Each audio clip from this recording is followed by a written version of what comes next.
اعوذ باللہ من الشیطان اللعین الرجیم بسم اللہ الرحمن الرحیم الحمد للہ علی ما انعم وله الشکر علی ما الہم والثناء بما قدم من عموم نعم ابتدأها وسبوغ آلاء أسداها وتمام منن والاها جمع عن الإحصاء عددها ونأى عن الجزاء يمدها وتفاوت عن الإدراك يبدها وندبهم لاستزادتها بالشكر لاتصالها واستحمد إلى الخلائق بإجزالها وثنى بالندب إلى أمثالها ثم الصلاة والسلام والتحية والإكرام على صاحب السكينة والمدفون بالمدينة والمنثور المؤيد الذي سمي في السماوات بأحمد وفي الأرضين بأبي القاسم محمد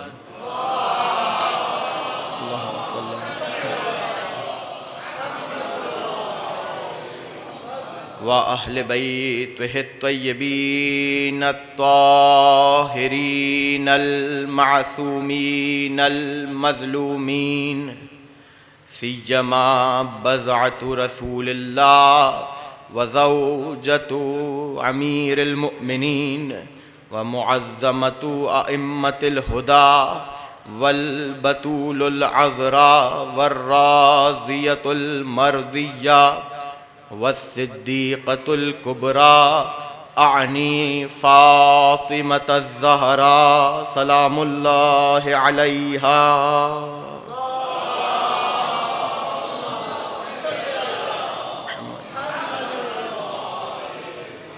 واللعنة الدائمة على أعداء الله من الآن إلى قيام يوم الله أما بعد فقد قال الله في كتابه بسم الله الرحمن الرحيم وما ينطق عن الهوى إن هو إلا وحي يوحى صلوات پڑھے محمد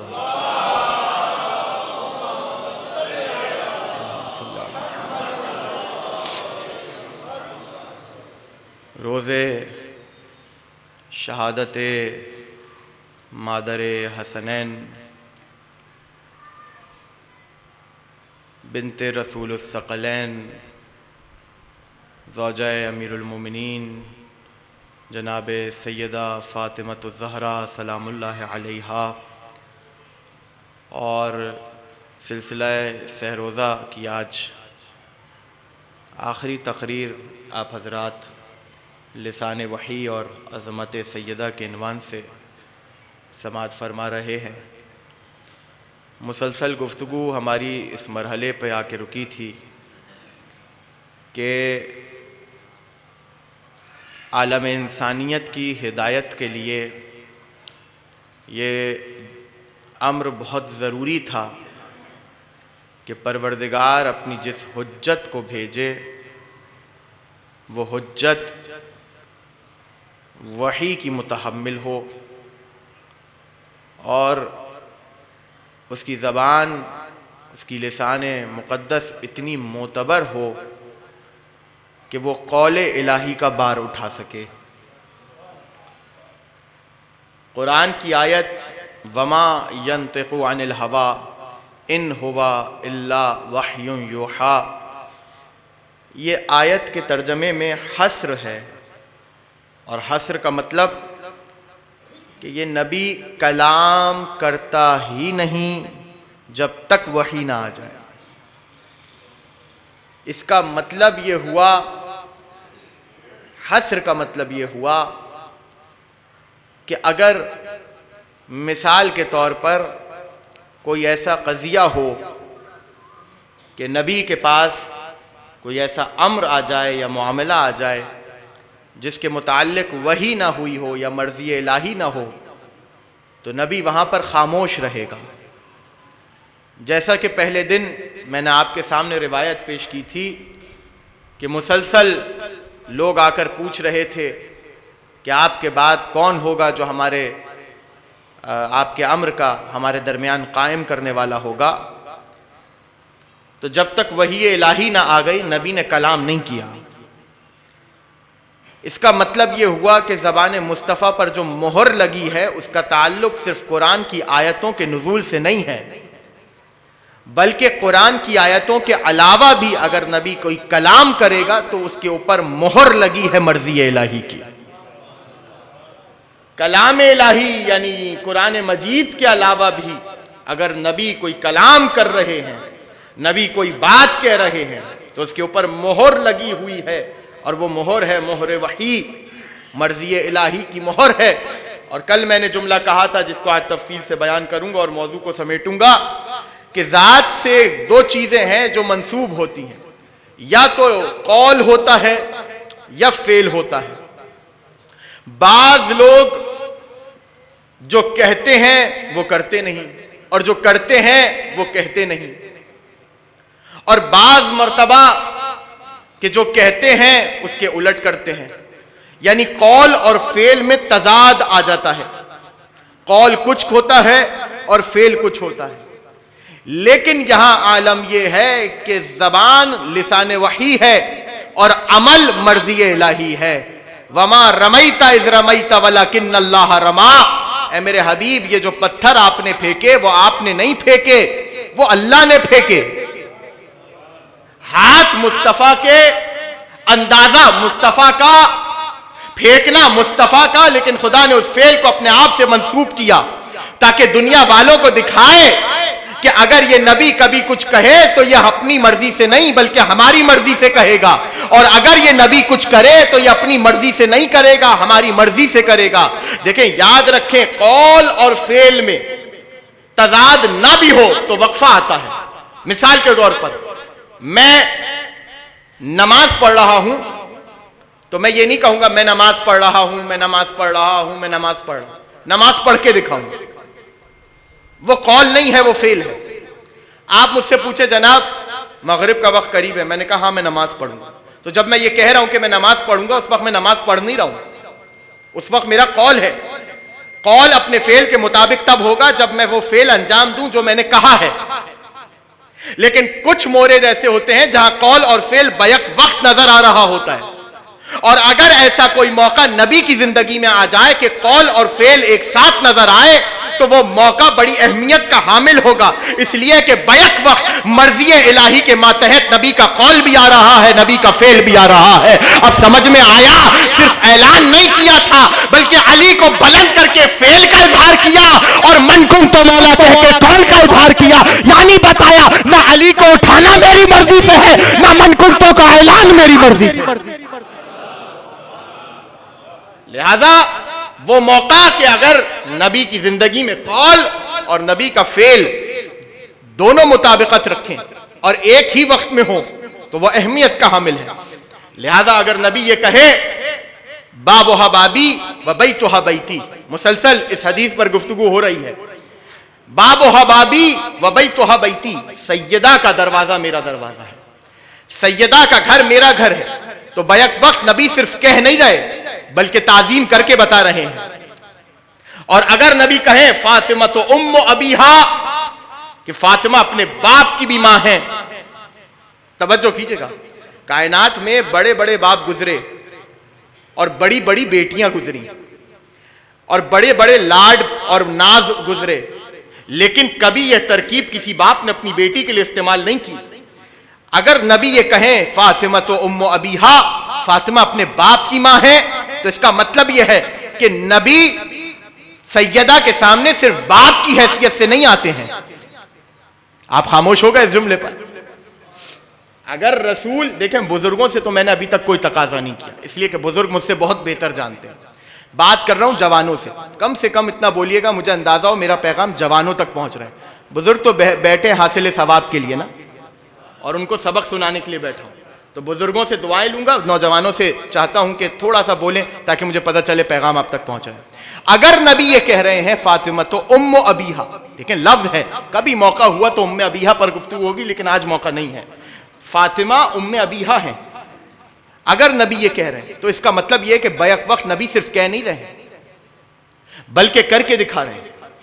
اور وہ کر کے کیسے دکھایا کہ جب سفر سے آتے تھے اور نبی کے بالوں میں, زلفوں میں دھول اٹی ہوتی تھی تو سیدہ کے سامنے ایسے آ کے بیٹھ جاتے تھے جیسے کوئی بچہ ماں کے سامنے آ کر بیٹھتا ہے,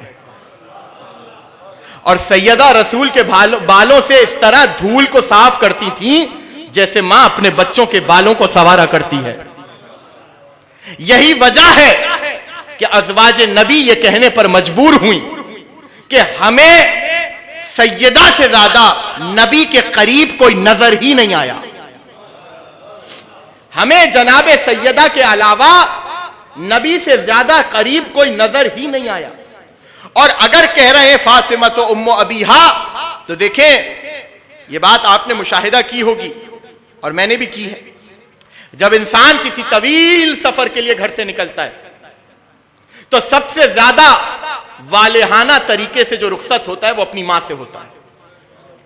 سب سے زیادہ رقت آمیز طریقے سے جو رخصت ہوتا ہے اپنی ماں سے ہوتا ہے. پروردگار جن کی مائیں زندہ ہیں ان کی ماؤں کا سایہ ان کے سر پہ تادیر سلامت رکھے, اور جن کی مائیں اس دنیا سے چلی گئی ہیں جناب سیدہ کے صدقے میں پروردگار ان کو جوار سیدہ میں جگہ عنایت فرمائے. یہ مشاہدہ کیا نا آپ نے, طویل سفر کرنا ہے, سب سے مل لیے, لیکن جب ماں کے قریب جاتے ہیں, ماں سے رخصت لینے کے لیے جاتے ہیں, دل کی کیفیت اور ہوتی ہے, زبان کی کیفیت اور ہوتی ہے, دماغ کی کیفیت اور ہوتی ہے. اب ملاقات ویسی ملاقات نہیں ہے جیسے باقیوں سے آپ نے کی ہے, ویسی رخصت آپ نے نہیں لی جیسے باقیوں سے لی ہے. ماں سے رخصت لینے کا انداز اور ہے, اور جب سفر سے واپس آتا ہے انسان, طویل سفر سے واپس آتا ہے تو انداز اس کا مختلف ہوتا ہے. باقی سب سے ملتا ہے لیکن جب ماں سے ملتا ہے تو ماں سے نہیں, ایسا لگتا ہے کہ دو دل متصل ہو رہے ہیں, دو دل متصل ہو رہے ہیں. اب روایت آپ کے حوالے کر رہا ہوں. روایت یہ ہے کہ جب بھی رسول سفر کے لیے نکلتے تھے تو جب سب سے آخر میں جس سے ملتے تھے وہ ہوتی تھی سیدہ, اور جب سفر سے واپس آتے تھے تو سب سے پہلے جس سے ملاقات کرتے تھے وہ ہوتی تھی فاطمہ. یعنی جب نبی سیدہ کو دیکھ رہے ہیں, جب نبی سیدہ فاطمہ الزہرا سلام اللہ علیہا کو دیکھ رہے ہیں تو قلب مصطفیٰ کی کیفیت عام قلب کی کیفیت نہیں ہے. انداز مصطفیٰ اب متغیر ہو رہا ہے, اس لیے کہ سامنے بیٹی ہے, اور وہ بیٹی ہے کہ روایت ہے ابو داؤد, ترمذی اور سنن نسائی, اہل سنت کے بہت بڑے حوالے, انہوں نے لکھا کہ رسول کی ایک زوجہ وہ یہ ارشاد فرماتی, اور یہ حدیث اپنی اسناد کے سند کے لحاظ سے, اہل سنت کے حوالے سے بات کر رہا ہوں, سند کے لحاظ سے صحیح حدیث ہے. صحیح کا مطلب اس کے اوپر اعتبار کیا جا سکتا ہے, بلکہ کرنا چاہیے. انہوں نے یہ کہا کہ کلما دخلت علی النبی قام الیہا وَأَخَذَ بِيَدِهَا وَقَبَّلَهَا وَأَجْلَسَهَا فِي مَجْلِسِهِ. جب بھی اس جب بھی میں بڑی وسعت ہے, جب بھی جناب سیدہ اپنے بابا کے پاس آتی تھی, میں نے حوالہ دے دیا, اہل سنت کی بہت معتبر شخصیت کا حوالہ ہے, زوجہ رسول, وہ یہ کہہ رہی ہے, یا یوں کہوں, پتہ نہیں یہ جملہ آپ کیسے سنیں گے, اب آ گیا ہے لبوں پر تو یہ جملہ آپ کے حوالے کرتا چلوں, آپ جانے جملہ جانے. یوں سمجھیے کہ ہم اپنوں کی تعریف کریں اور بات ہے, جب کوئی غیر ہمارے اپنے کی تعریف کرے, یا آسان کر کے کہوں جب ان کے مقدسات ہمارے مقدسات کی تعریف کریں, جب ان کے بڑے ہمارے بڑوں کی تعریف کریں. کلما دخلت علی النبی, جب بھی جناب سیدہ رسول خدا کے پاس آتی تھی, جب بھی کا مطلب کیا ہے؟ ایک دو بار, 3 بار, 4 بار نہیں, جب بھی. گھٹنوں کے بل آئیں یا قدموں کے بل آئیں, بچی ہو چھوٹی سی یا جوانی کی حالت میں نبی کے پاس آئیں, کلما دخلت علی النبی قام الیہا. کیا ترجمہ کرتے ہیں؟ رسول کھڑے ہو جاؤ. غلط ترجمہ. عربی لغت کے لحاظ سے قام الیہ, یہ جو پوری ترکیب ہے نا, قام الیہ, یہ پوری ترکیب استعمال ہوتی ہے کھڑے ہونے کے لیے نہیں. کھڑے ہونے کے لیے تو صرف قامہ, کھڑا ہو گیا رسول. اگر صرف اتنا ہوتا کہ رسول کھڑے ہوتے تھے تو لفظ آتا قامہ, رسول کھڑے ہو جاتے تھے. نہیں, قام الیہا, رسول صرف کھڑے ہوتے نہیں تھے. مثال دوں آسانی سے سمجھانے کے لیے. آپ مجلس میں بیٹھے ہیں, مصائب ہوئے, جیسی مصائب ختم ہوئے زیارت برآمد ہوئی, تابوت برآمد ہوا یا علم برآمد ہوا. تابوت آپ کی طرف آتا ہے یا آپ تابوت کی طرف جاتے ہیں؟ لپک کے جاتے ہیں تابوت کی طرف. اسے کہتے ہیں قام الیہ, یعنی صرف کھڑا نہیں ہونا, لپک کے جانا. اس کا مطلب یہ ہوا کہ جب بھی جناب سیدہ رسول کے پاس آتی تھی, رسول صرف کھڑے نہیں ہوتے تھے, لپک کے سیدہ کے پاس جاتے تھے. لپک کے جناب سیدہ کے پاس جاتے تھے. وَأَخَذَ بِيَدِهَا, جناب سیدہ کے دونوں ہاتھوں, یدیہا, دونوں ہاتھوں کو تھامتے تھے. وَقَبَّلَهَا, اور ان دونوں پر بوسہ دیتے تھے. اگلا جملہ ہے, فرمایا کہ وَأَجْلَسَهَا فِي مَجْلِسِهِ, یا اجلسہا مجلسہ, دونوں طریقے سے موجود ہے. اور اس کے بعد جناب سیدہ کو اپنی جگہ پر بٹھا دیتے تھے.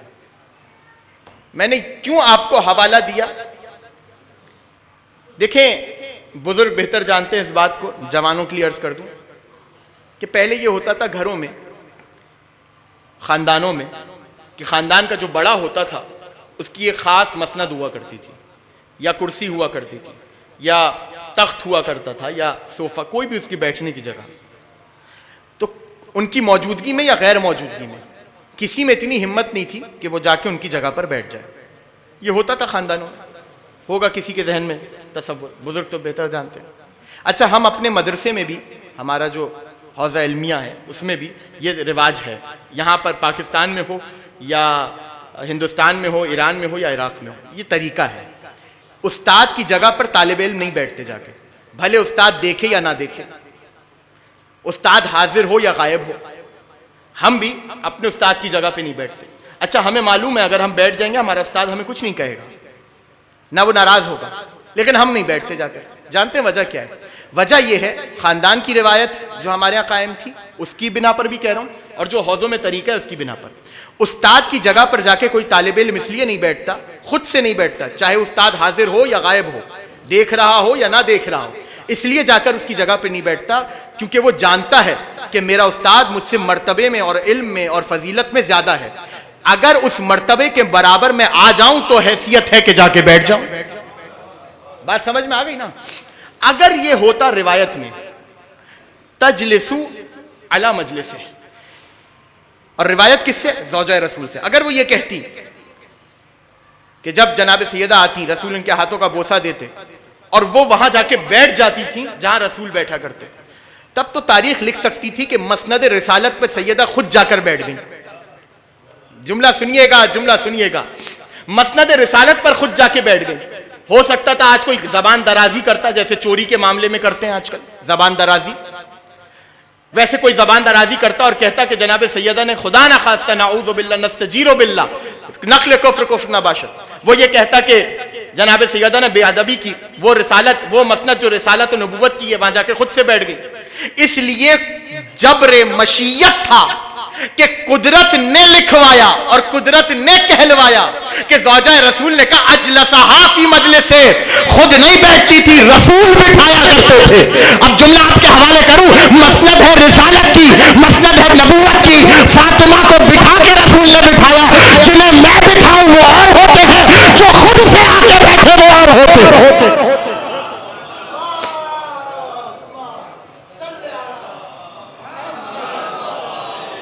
ذرا با جماعت درود پڑھے محمد والے محمد پر. اللہم صلی علی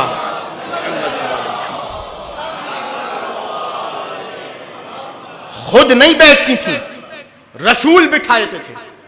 اور بٹھانے کا عالم آپ سب کے حوالے میں نے کر دیا. عجیب بات نہیں ہے, نہ نبی ہیں نہ رسول ہیں نہ امام ہیں جناب سیدہ سلام اللہ علیہ، لیکن اس کے باوجود رسول اپنی جگہ پر بٹھا رہے ہیں، رسول اپنی مسند پر بٹھا رہے ہیں۔ جناب سیدہ نہ نبی ہیں نہ رسول ہیں اور نہ ہی امام ہیں، کیوں بٹھایا رسول جناب سیدہ کو؟ رسول نے اپنی جگہ پر، عجیب جملہ آپ کے حوالے کر رہا ہوں، روایت کا جملہ، تاکہ بات آسان ہو جائے۔ دیکھیں مسند رسالت ہے، کوئی چھوٹی بات نہیں ہے۔ سیدہ چاہتی تو خود بھی بیٹھ سکتی تھی، لیکن رسول نے بٹھایا تاکہ کوئی سوء ادب میں اپنی زبان کو نہ کھولے۔ روایت ہے کہ جب رسول کو اسرار نبوت پر کوئی بات کرنی ہوتی تھی اور امیر المومنین رسول کے گھر آتے تھے تو تمام ازواج رسول وہاں سے اٹھ کر چلے جاتے تھے۔ کیوں چلی جاتی تھی؟ وجہ یہ ہے کہ کیونکہ اسرار نبوت اور رسالت کی باتیں ہونی ہیں تو کوئی اتنا متحمل نہیں ہے کہ وہاں بیٹھ سکے۔ میں نے کل ایک جملہ کہا تھا نا کہ کوہ طور پر جناب موسیٰ گئے تھے 70 حواریوں کو لے کر، یاد ہے نا وہ بات؟ 70 حواریوں کو لے کر اپنے ساتھ گئے تھے، وہ 70 لوگ بنی اسرائیل کے مر گئے، جناب موسیٰ کو غش آیا، جس کا جتنا ظرف ہوگا اس مطابق اس نور کو اپنے ظرف میں سموئے گا۔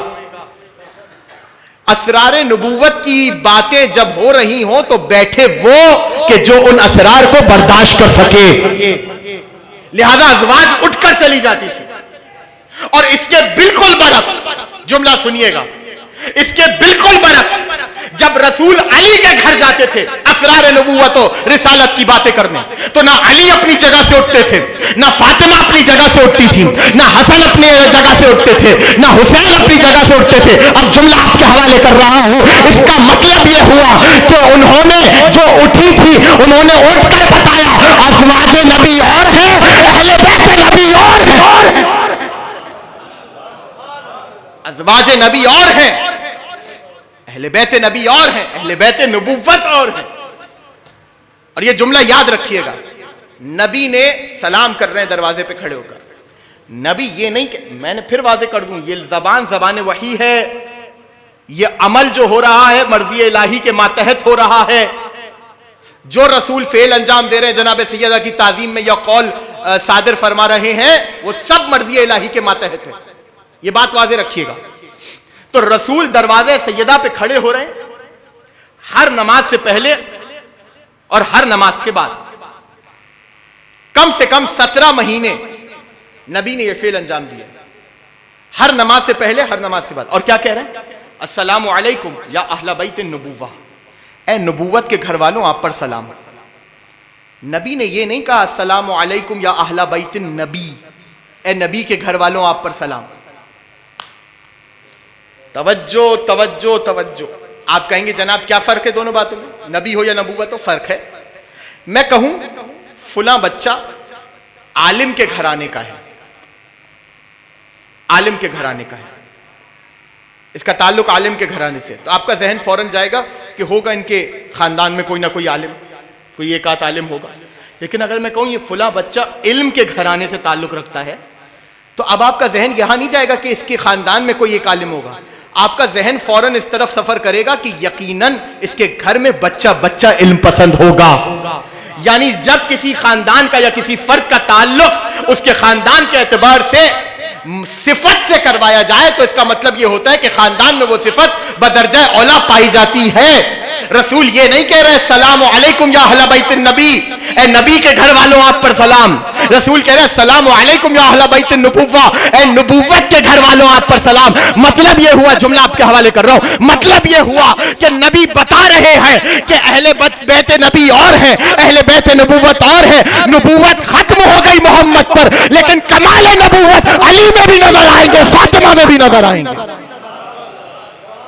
اوصاف نبوت، اوصاف رسالت جناب سیدہ میں بھی نظر آئیں گے، علی میں بھی نظر آئیں گے، حسن و حسین میں بھی نظر آئیں گے، اور 12ویں امام تک ہر حجت میں نظر آئیں گے، ہر حجت میں۔ درود پڑھیں بآواز بلند، اللہم صلی علی محمد و آل محمد۔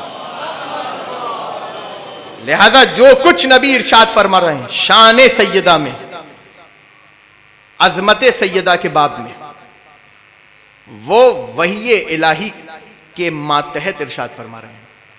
گویا کہ کلیہ یہ نکلے گا کہ اگر نبی کہیں فاطمہ تو بضعۃ منی، فاطمہ میرا حصہ ہے، یا نبی اگر یہ کہیں کہ فاطمہ تو ام ابیہا، فاطمہ اپنے باپ کی ماں ہے، یا نبی یہ کہیں کہ من اغضبہا اغضبنی، جس نے فاطمہ کو غضبناک کیا اس نے مجھے غضبناک کیا، یا نبی یہ کہیں کہ اہتدوا بالشمس فاذا غاب الشمس اہتدوا بالزہرا، جس کو میرے بعد جس کو ہدایت حاصل کرنی ہو وہ سیدہ کے دروازے پر جائے، یا نبی سیدہ کے باب میں کوئی بھی حدیث ارشاد فرمائیں، اس کا مطلب یہ ہے کہ نبی ارشاد نہیں فرما رہے، حکم الہی ہے کہ سیدہ کی فضیلت سناؤ، حکم الہی ہے کہ سیدہ کی تعظیم کرو، حکم الہی ہے کہ عظمت سیدہ کا بیان ہو، توجہ، عظمت سیدہ کا بیان ہو۔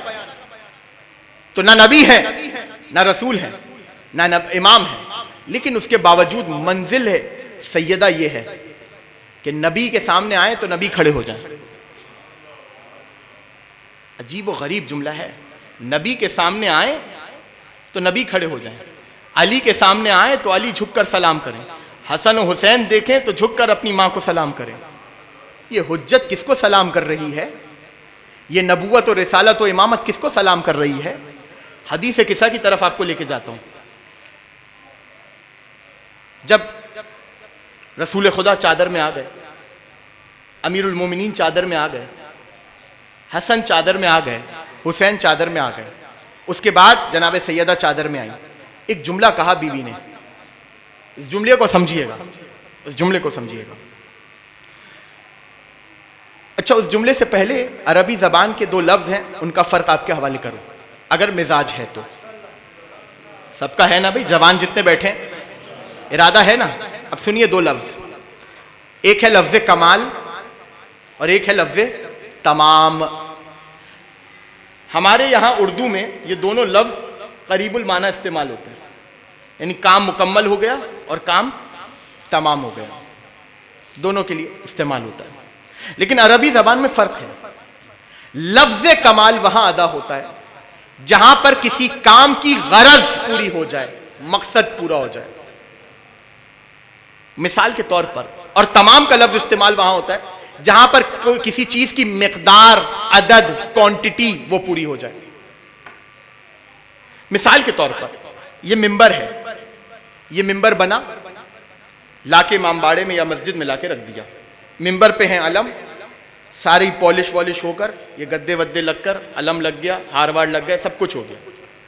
ایک سال ہو جائے اور اس ممبر سے علی کا ذکر نہ ہو، توجہ کیجئے گا مثال پر، اس ممبر سے علی کا ذکر نہ ہو تو ممبر تمام تو ہوگا، کمال تک نہیں پہنچے گا، اس لیے کہ ممبر غدیر کا غرض ہے علی کا ذکر، جب علی کا ذکر ہوگا تب یہ ممبر مکمل ہوگا۔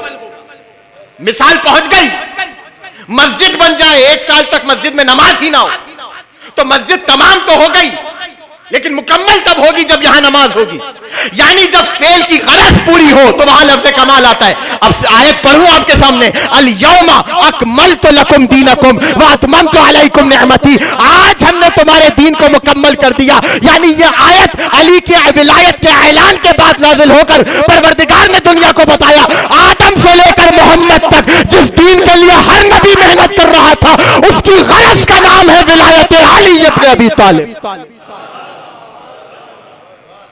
اس کی غرض کا نام ہے ولایت علی ابن ابی طالب۔ اب چلیے حدیث قصہ کی طرف۔ چادر بچھی، رسول چادر کے اندر، حسن چادر کے اندر، حسین چادر کے اندر، علی چادر کے اندر، کہہ دیتی جناب سیدہ فَلَمَّا اكْتَمَلُوا جَمِيعًا تَحْتَ الْكِسَاءِ، نبوت آ گئی چادر کے نیچے، توجہ کیجئے گا، بہت توجہ، نبوت آ گئی چادر کے نیچے، رسالت آ گئی چادر کے نیچے، امامت آ گئی چادر کے نیچے، ولایت آ گئی چادر کے نیچے، عصمت آ گئی چادر کے نیچے۔ کہہ دیتی بی بی فَلَمَّا اكْتَمَلُوا جَمِيعًا تَحْتَ الْكِسَاءِ، خود داخل ہونے کے بعد کہا یہ جملہ فَلَمَّا اكْتَمَلْنَا جَمِيعًا تَحْتَ الْكِسَاءِ، پہلے کہہ دیتی فَلَمَّا اكْتَمَلُوا جَمِيعًا تَحْتَ الْكِسَاءِ، سب کے سب چادر میں مکمل ہو گئے، بھائی نبوت آ گئی، رسالت آ گئی، ولایت آ گئی، امامت آ گئی، اب بچا کیا؟ بھائی توجہ ہے، بچا کیا؟ جب نبوت بھی آ گئی، رسالت بھی آ گئی، امامت بھی آ گئی، ولایت بھی آ گئی، عصمت بھی آ گئی، جب سب کچھ آ گیا، ہدایت الہی کا سامان پورا ہو گیا، اب کیا بچا؟ کیوں نہیں کہا بیوی نے اس وقت؟ لیکن جب خود چادر میں داخل ہوئی پھر کہا فَلَمَّا اكْتَمَلْنَا جَمِيعًا تَحْتَ الْكِسَاءِ. آج نبوت و رسالت و امامت و ولایت و عصمت مکمل ہوئی. یعنی بیوی نے بتایا نبوت ہو، رسالت ہو، امامت ہو، تمام تو ہو جاتی ہے لیکن بغیر سیدہ مکمل نہیں ہو سکتی. اللہم صلی علی محمد و آل محمد. نبوت و رسالت و امامت و ولایت ایک جگہ جمع تو ہو سکتی ہیں، تمام تو ہو سکتی ہیں، لیکن بغیر سیدہ مکمل نہیں ہو سکتی. مکمل تب ہوں گی جب سیدہ بیچ میں آئیں گی. اب سمجھ میں آیا وجود سیدہ کی اہمیت کیا ہے؟ وجود سیدہ کی اہمیت کیا ہے کہ چادر میں آ رہی ہیں. دیکھیں بس یہاں پر بات کو میں مکمل کروں، لسان وحی اور عظمت سیدہ. نبی کی ایک عجیب و غریب حدیث ہے، نحن معاشر الانبیاء نؤمر ان نکلم الناس علی قدر عقولہم. رسول نے فرمایا کہ ہم گروہ انبیاء کو یہ حکم دیا گیا ہے، اللہ کی طرف سے یہ حکم دیا گیا ہے کہ لوگوں سے ان کی عقلوں کے مطابق گفتگو کریں. ہم گروہ انبیاء کو یہ حکم دیا ہے. اور خود امام صادق علیہ السلام نے ارشاد فرمایا اللہم صلی علی محمد و آل محمد. اب یہاں پہ رک کر ایک جملہ کہہ دوں، دل میں بات آئی تو سوچا آپ سے آپ کے گوش گزار کر دوں، شیئر کر لوں آپ سے. دیکھیں درود جو پڑھنا ہوتا ہے نا وہ ہر معصوم کے نام پہ پڑھنا ہوتا ہے. میں نے رسول اللہ کہا، آپ نے درود نہیں پڑھا. میں نے امام صادق کا نام لیا، آپ نے درود پڑھا. تو جب جس وقت بھی جس معصوم کا بھی نام آ جائے اہتمام کے ساتھ درود بآواز بلند پڑھا کریں. اللہم صلی علی محمد و آل. امام نے فرمایا کلم الناس علی قدر عقولہم. حکم بھی دیا. ایک تو یہ کہ خود حکم ملا ہے انبیاء کو، ائمہ کو، کہ ان لوگوں سے ان کی عقلوں کے مطابق گفتگو کریں. اور خود بھی امام فرما رہے ہیں کہ تمہارے لیے بھی ضروری ہے کلم الناس علی قدر عقولہم، لوگوں سے ان کی عقلوں کے مطابق بات کرو. بات واضح ہوگی؟ ایسا کیسے ہو سکتا ہے کہ جو حکم دے رہا ہو وہ خود حکم کی تعمیل نہ کرے؟ روایت سناتا ہوں آپ کو بہت مختصر کر کے. امام علی رضا علیہ الصلوۃ والسلام اللہم صلی علی محمد و آل محمد مامون کے دربار میں ہے. تو مامون نے کہا کہ یبن رسول اللہ، یہ بتائیے کہ آپ کے جد رسول کی حدیث ہے علی قسیم النار والجنہ، علی جنت اور جہنم کا تقسیم کرنے والا ہے. یہ حدیث میرے سمجھ میں نہیں آئی. اب سنیے امام کا جواب. امام نے کہا یہ بتا جنت میں منافق جائے گا؟ اس نے کہا نہیں. اور اس نے کہا جہنم میں مومن جائے گا؟ امام نے کہا. اس نے کہا نہیں. کہ جنت میں کون جائے گا؟ اس نے کہا مومن. کہ جہنم میں کون جائے گا؟ اس نے کہا منافق. تو کیا تو نے رسول سے یہ حدیث نہیں سنی؟ لا یا علی لا یحبک الا مؤمن ولا یبغضک الا منافق. اے علی تجھ سے کوئی محبت نہیں کرے گا سوائے مومن کے. توجہ توجہ. اور کوئی تجھ سے بغض نہیں رکھے گا سوائے منافق کے. کہاں کہا؟ تو بس اس میں نہ سمجھنے والی کیا بات ہے؟ علی قسیم الجنت والنار اس لیے ہے کہ علی کی محبت جنت میں بھیجے گی اور علی کی دشمنی جہنم میں بھیجے گی.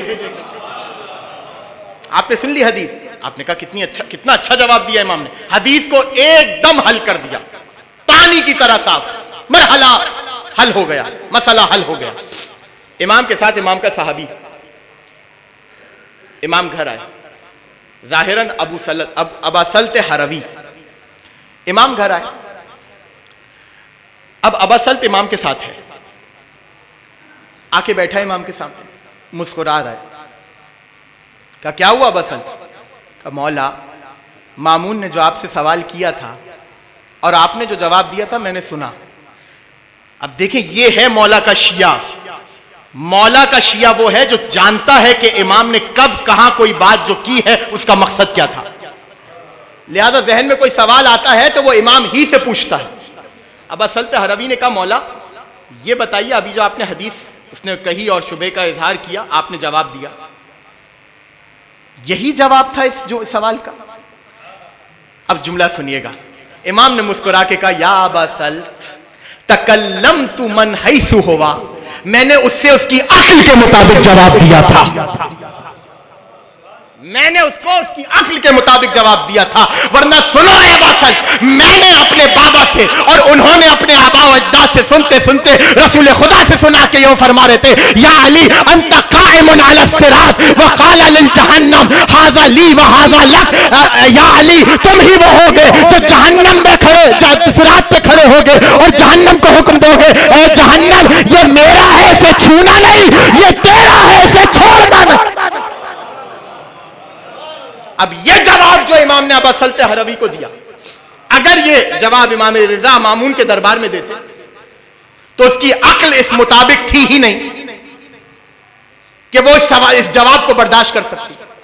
لہذا امام نے وہ جواب دیا جو اس کی عقل کے مطابق تھا. اب جملہ آپ کے حوالے اور 3 دن کی گفتگو کا نتیجہ اور نچوڑ آپ کے حوالے کر رہا ہوں. یعنی امام کا, نبی کا, رسول کا طریقہ یہ ہے کہ لوگوں سے ان کی عقل کے مطابق بات کرتے ہیں. اب جملہ کہوں, جناب سیدہ کی فضیلت جو رسول بتا رہے ہیں وہ فضیلت ہے جسے ہم اور آپ برداشت کر سکیں. نہیں پہنچا پایا ابھی بھی جملہ, بات واضح نہیں ہو سکی. رسول جو سیدہ کی فضیلت میں جملے کہہ رہے ہیں اور حدیثیں بیان کر رہے ہیں, یہ وہ حدیثیں ہیں جو آپ کی اور میری عقل کے مطابق ہے. سیدہ کی جو فضیلت محمد کے دل میں ہے وہ ابھی تک سامنے نہیں آئی. جو فضیلت سیدہ اور جو مرتبہ جناب سیدہ محمد اور علی کے دل میں ہے, ہم اور آپ اسے برداشت نہیں کر سکتے. تو رسول نے اتنا بیان کیا جتنی ہماری اور آپ کی عقل برداشت کر سکے. نہیں تو کیا ہوگا. ایک حکایت آپ کے سامنے پیش کروں اور بات کو تمام کروں. مولانا رومی نے, نام سنا ہوگا آپ, ایک حکایت کی. انہوں نے کہا کہ ایک دیہاتی تھا, اس کے پاس ایک گائے تھی.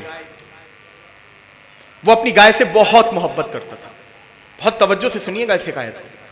روز رات کو آتا تھا, اس کے سر پر ہاتھ پھیرتا تھا اور اس سے باتیں کرتا تھا, اور اس کے بعد باڑے کو تالا مار کے اپنے گھر چلا جاتا تھا. ایک شیر تھا جو اس گائے کے تعاقب میں تھا. وہ موقع ڈھونڈتا تھا, کوئی موقع مل جائے مجھے, میں اس گائے کو چیر پھاڑ کے کھا جاؤں. ایک وقت ایسا آیا کہ جب وہ دیہاتی دروازے پر تالا لگانا بھول گیا, جلدی میں اپنے گھر چلا گیا.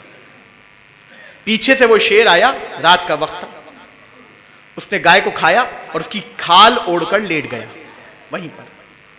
تھوڑی دیر بعد دیہاتی آیا, اپنی گائے سمجھ کر شیر کے برابر میں آ کر بیٹھ گیا اور شیر کے سر پر گائے سمجھتے ہوئے ہاتھ پھیر رہا اور کہہ رہا ہے اے میری گائے یہ تجھے کیا ہو گیا, تو ایک پل میں اتنا بدل کیسے گئی. یہ ساری باتیں وہ کر رہے. شیر نے من ہی من میں سوچا, دل ہی دل میں سوچا کہ ابھی رات ہے, یہ مجھے اپنی گائے سمجھ رہا ہے.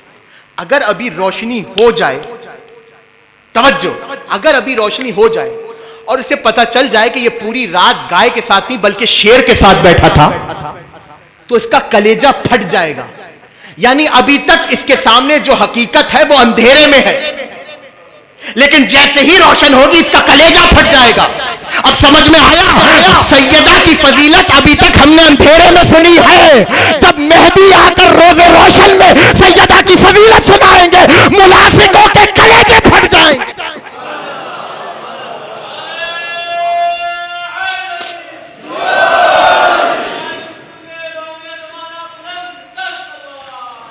اللہم صلی علی محمد وعلی محمد. ختم ہو گئی گفتگو. یہ ہے سیدہ. کل میں نے ایک جملہ کہا تھا اور کہا تھا کہ اس روایت کو مکمل کروں گا. تو آج اس روایت کو مکمل کر رہا ہوں. کون ہے جناب سیدہ؟ ایک جملے سے سمجھیے گا. اب آپ اس پر داد دیں کہ گریہ کریں، آپ کی مرضی ہے. بستر مرض پر ہیں رسول خدا، بستر مرض پر، کہ جناب رسول خدا نے علی اور سیدہ اور حسن و حسین کو اپنے پاس بلایا. وَوَضَعَ يَدَاهُمَا عَلَى صَدْرِهِ، اور علی اور سیدہ کے ہاتھوں کو پکڑا اور اپنے سینے سے لگا لیا، اور ایک جملہ کہا، یا علی ہذہ ودیعتی وودیعۃ اللہ، اے علی یہ میری بھی امانت ہے اور اللہ کی بھی امانت ہے. سیدہ کا ہاتھ علی کے ہاتھ میں دیا اور کہا، یا علی فاحفظنی فیہا وانت الفاعل، یا علی سیدہ کی حفاظت کرنا.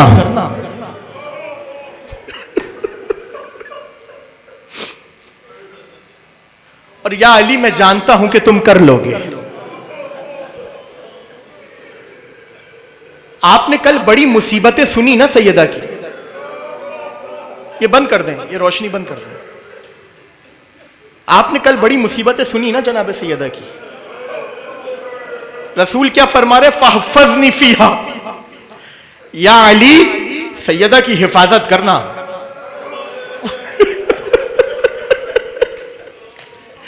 وانت الفاعل، یا علی میں جانتا ہوں تم کر لو گے. کسی میں اتنی جرت اور ہمت ہے کہ وہ کہہ سکے کہ علی نے سیدہ کی حفاظت نہیں کی؟ علی نے سیدہ کی حفاظت کما حق کی ہے. اب جملہ کہوں اگر برداشت کر سکے، علی نے حفاظت کی ہے تو سیدہ کو اتنے زخم لگے ہیں، خدا جانے اگر علی نہ ہوتے یہ امت سیدہ کا کیا حال کرتی. اللہ اکبر. شہادت سیدہ کے بعد حضرت مقداد کی ایک ملعون سے تلخ کلامی ہوئی. حضرت مقداد نے اسے ایک ایسا جواب دیا کہ اس سے برداشت نہیں ہوا. اس نے اپنا ہاتھ اٹھایا اور حضرت مقداد کے منہ پر تماچا مارا. حضرت مقداد رو رو کر زمین پر گر پڑے. کسی نے آ کر کہا، مقداد تم تو مرد ہو، ایک تماچے کی اذیت برداشت نہیں کر پائے؟ تو رو کر کہا، تم جانتے ہو رسول کی بیٹی اس دنیا سے کس حالت میں گئی ہے؟ خرجت بنت رسول اللہ من الدنیا والدم يسيل من ظهرها وجنبها لما ضربتموها بالسيف والسياط.